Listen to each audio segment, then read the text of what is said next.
Hey everyone and welcome. So you're thinking about your first cruise. That should be pure excitement, right? But for a lot of people, it can feel like you're trying to navigate a whole sea of information. Well, in this explainer, we're going to break it all down and turn any of those pre-travel jitters into pure, confident excitement for your adventure at sea. Okay, let's be real for a second.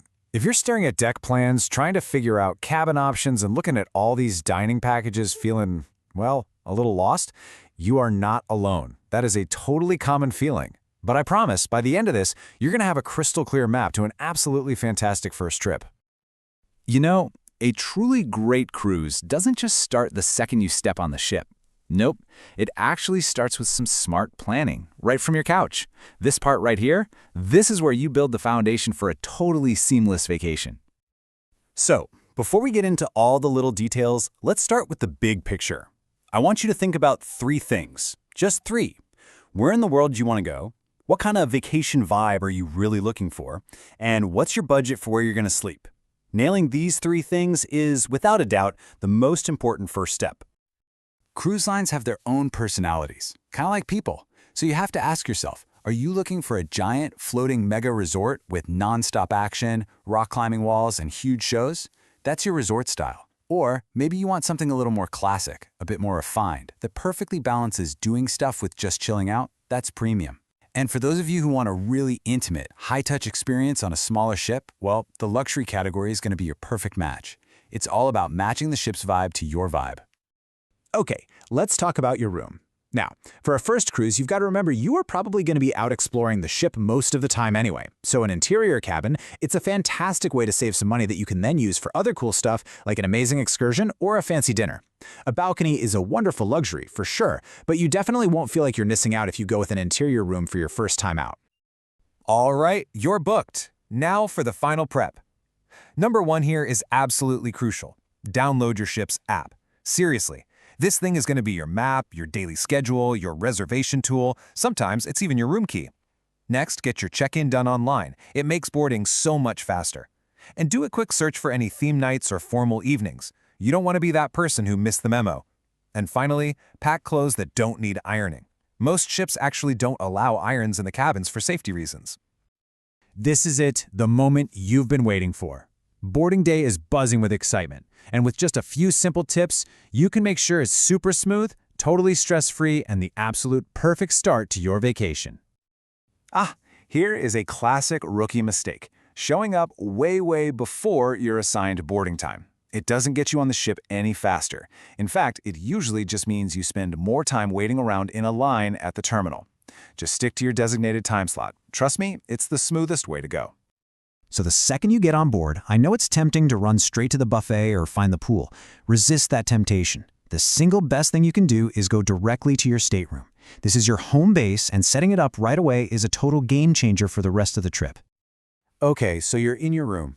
Don't just drop your bags and run. Unpack completely. It makes the space feel so much bigger and more like your own. Slide your empty suitcases right under the bed. Poof, they're gone. Then, I want you to open every cabinet, pull every drawer, check every ledge. You are going to be amazed at the clever little hidden storage spaces you'll find. This is a direct quote from a fellow cruiser, and it just perfectly sums up why that little room exploration is so important. They actually found a hidden cabinet that had useful things like binoculars and a beach bag just sitting there waiting for them. So really, go on a little treasure hunt in your own room. Listen up, because this tip could literally save you hundreds of dollars. Before the ship leaves the port, put your phone on airplane mode. I'm serious. If you don't, your phone might connect to the ship's own cell tower, which has crazy high roaming fees. You do not want that bill waiting for you when you get home. If you need to get online, just use one of the ship's Wi-Fi packages instead. Okay, so you're settled in, you're sailing away. Now let's talk about life at sea. We're going to cover the secrets to navigating the ship, managing your budget, and really just making the absolute most of every single moment. Okay, I want you to pay attention to this number. Reports from passengers show that it is not uncommon for people to spend an extra 50%, sometimes even more, of what they originally paid for the cruise on extras once they get on board. Knowing this ahead of time is going to help you budget wisely. So let's break down those onboard costs. Meals in the main dining room, they're included. And here's a fantastic pro tip. You are not limited to one of each course. If 2 appetizers sound good, order both. It's such a great way to try new things. Now, stuff like specialty restaurants, alcohol, and the daily tips for the crew are usually extra. Just be aware of what's what before you start swiping that room key. Now this is a question every first-timer needs to ask themselves when they get handed a receipt at the bar. It's probably one of the easiest ways to spend extra money without even knowing you're doing it. Let's look a little closer, shall we? When you buy a drink, an automatic gratuity, usually around 18%, is almost always added right onto the bill.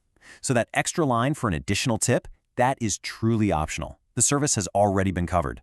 You can absolutely add more for amazing service, but please don't feel like you have to. All right, time for some rapid-fire tips to really elevate your experience. Popular shows and spa appointments? They fill up fast, so book them on your first day. Make sure you skip the morning chaos at the buffet at least once and enjoy a relaxed, made-to-order breakfast in the main dining room. For your first cruise, booking excursions through the ship just gives you peace of mind. They promise they won't leave port without you if your tour is running late. And finally, if you're just going up or down 2 or 3 decks, take the stairs. It's almost always faster than waiting for a crowded elevator. Wow, we have covered a lot of ground, haven't we? From planning at home all the way to navigating life at sea. So let's bring it all together with a simple little takeaway map that's going to make sure you sail away with total confidence. So to recap, the keys to success are pretty simple. First, plan ahead. Your research is your absolute best friend. Second, board smart. Make unpacking your #1 priority. Third, spend wisely. Know what's included and what's extra to avoid any surprises. And most importantly, just experience everything. Embrace the adventure, try new things, relax, and have an amazing, amazing vacation. So there you have it. You now have the insider's guide. You've gone from feeling overwhelmed to being totally prepared. The planning is done, the anxiety is gone. So the only question left is this. When you're standing on that deck for the very first time with nothing but the open ocean ahead, what incredible memory are you going to make first? Happy sailing!